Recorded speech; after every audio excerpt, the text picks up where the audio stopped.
I get into the Hall of Fame. But it's truly an honor. I'm very humbled.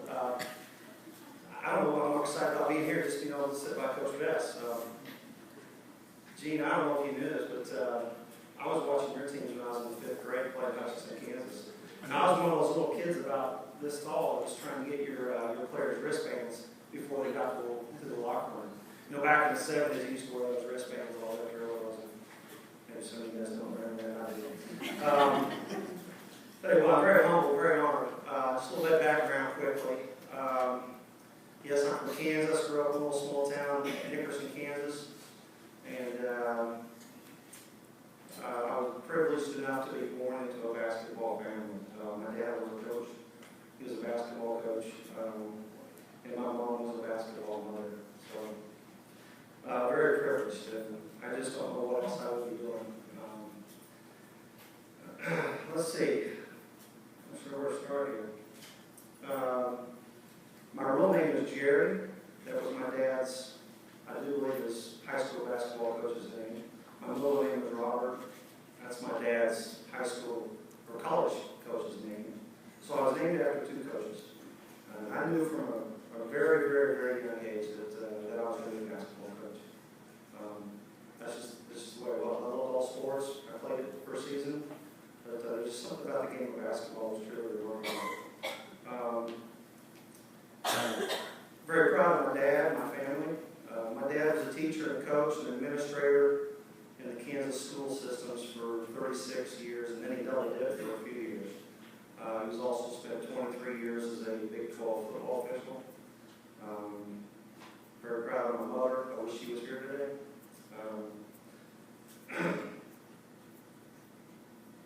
Anyway,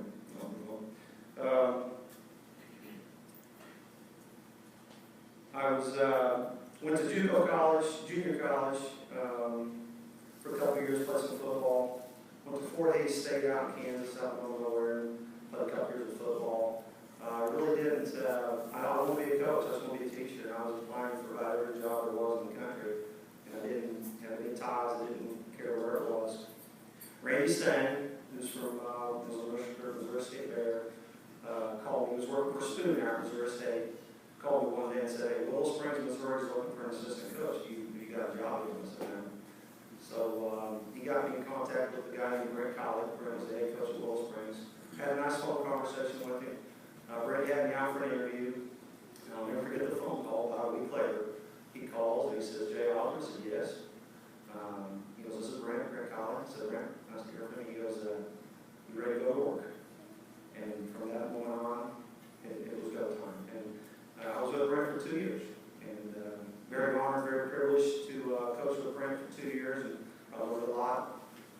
His connections got me better jobs, got me a head job. Went to Kansas for 1 year, started off 4-0.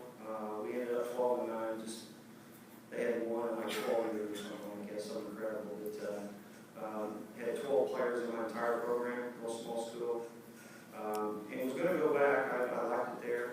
And then I was sitting in the, I need to sit down with Jay Lawson sometime because he and I we got a good background, similar backgrounds. I was at team camp working for Charlie Spoon there, officiating games for $3 a game. We worked from 8 a.m. to 10 o'clock at night, getting those team camp days.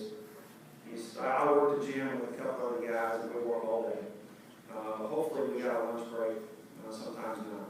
But, we did get a lunch break one day. I was sitting in the cafeteria eating, and sitting with Denny, Brent Colley, Jackie Payne, probably 7 other guys. They're all head coaches.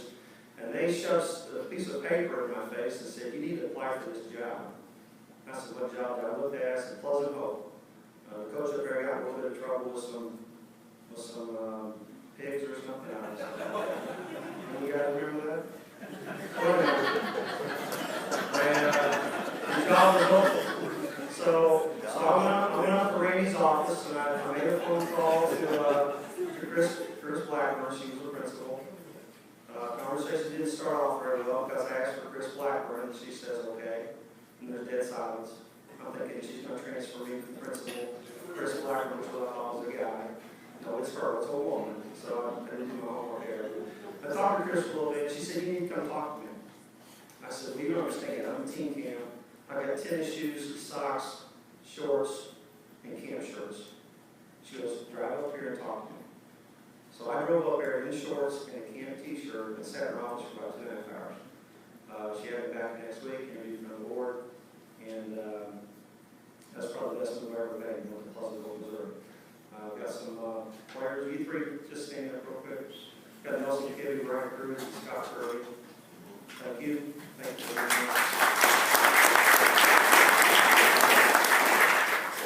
Best move I ever made. And the first time I met Nelson, we were running elementary camp first week of August.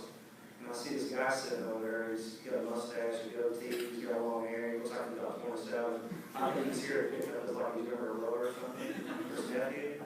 And I remember said, hey, which one of these kids is yours? He goes, no, I'm Nelson. I said, you're Nelson Kitty, the junior?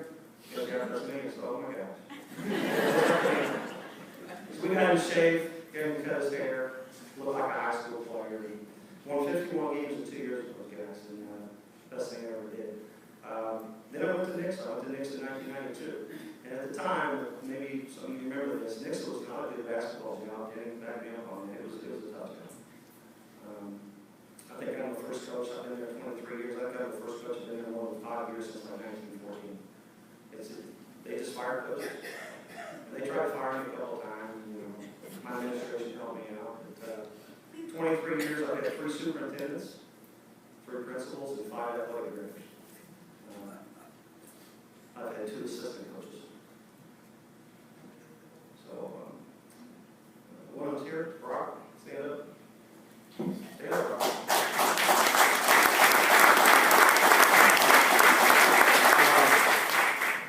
I hired a couple more. He was my junior high coach in 1992, and then we made a move for him to be the varsity assistant. And so the coach was with me for 12 years, and Brock's been with me for 13. So we got that continuity. Assistant coaches and personnel, your people that help you survive in the program. I'm very proud of where our mixed basketball program is. Very proud of where it's come from.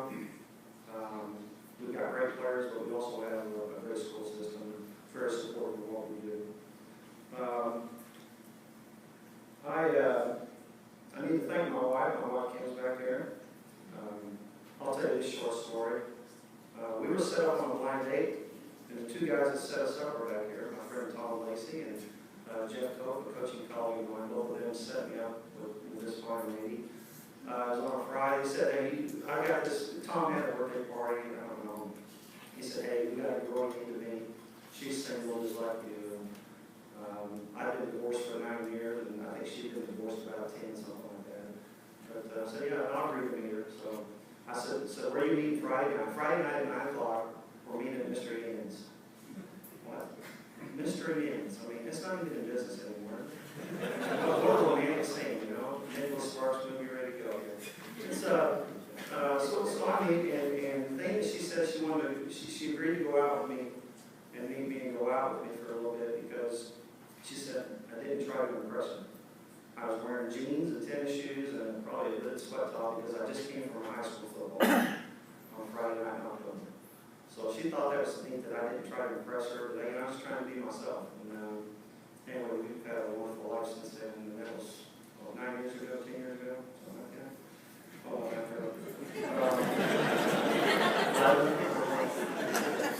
true story. We both missed our last 2 anniversaries. He forgot about it. So. True? Yeah.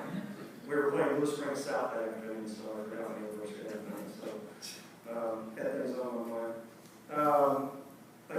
Thank my 2 children. Colby's here, and my son Chandler. Colby's graduated from Missouri State this year. Pretty proud of her. Chandler's going to be at Mizzou in the fall.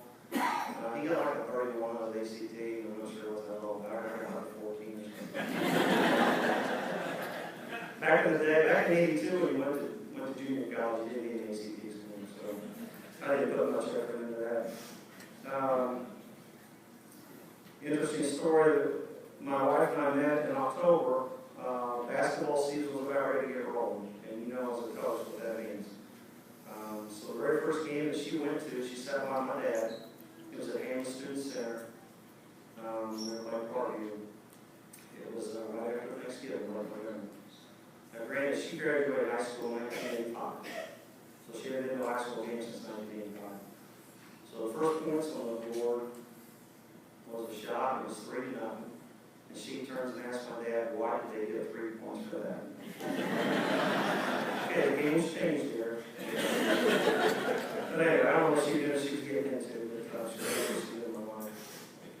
Coaching accomplishments are a direct result of team accomplishments. It's collectively. It's about team, it's about collective efforts.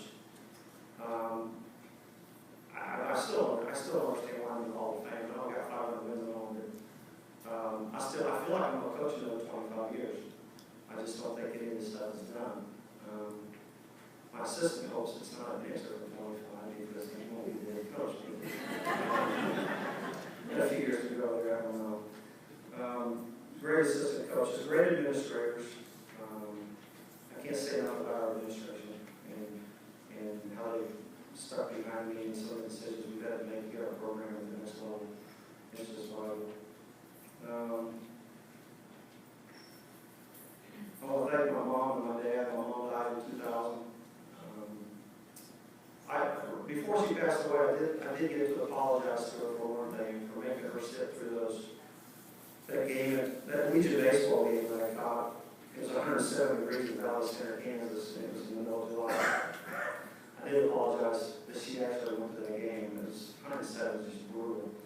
I remember when my mom and dad arrived at Kearney, Nebraska, to watch me play football, and I knew my units were going to be like this. I wasn't going to play a whole lot that game, they were there. Things like that were very special to me. I knew from way back when I was 2, 3, 4 years old, I was always around my dad at his practices. I was always in the gym or somewhere. I knew I was going to be a basketball coach, and I remember keeping stats for him. Great memories of doing that. And I think it's just sitting on the bench with him, or sitting right, you sometimes one row behind him, kind of gets on the facility. But being able to do that was just vital. I remember my very first basketball uniform in 7th grade. When they issued me that uniform, I was just the pride, the proud. And I still get a kick out of watching our kids sometimes when we give them their uniform and assign their numbers. And you kind of, you can see it now how exciting it is for them. I still get a kick out of that stuff. Tell you, I just don't know who else to thank other than my family and my friends and my coaches. Brent Collins here, it means a lot to me. He's got me started in this business and gave me a job in Osborne. Danny has been a mentor of mine. He's been in this 41 years, 42. Wow, that's good stuff. Mark Fisher's here. I'd like to thank Mark for all the phone calls that he received on my behalf and talking about things and some problems and trying to get our program straightened out. Mark's going to be the new athletic director at your university, and we're proud of him and what he's done for basketball across the state. Ben's here. Ben, can you stand up real quick? Ben Fisher's here. Ben graduated in 2011 from Nixon. Won national title in Missouri and had a tremendous season this year. He's graduated. We're really proud of him. Jeff Pope, my good friend Jeff, is here as well. Steve Hunter's here. I can't say enough good things about Steve. Steve was a basketball coach. He was a basketball coach at Ozark, and when he first got there, I thought, yeah, things are going to change a little bit. Because he's hard to beat. Oh my gosh, he's hard to beat. And probably the best day of my life was about 2 years ago when he got out of coaching at Ozark, and just moved on. Tough to beat. He showed me what competitiveness is. So competitive. I really feel like I'm going to coach another 20 years. But I hope I didn't leave anybody out. I've got a great staff and just great memories. I will leave you this. As Mark Twain said, the 2 most important days of your life are the day you were born and the day you found out why. Long time ago. I knew I was going to be So thank you so much. Thanks for the committee and Bill, thanks for everything. And truly an honor, very humble, and thank you so much.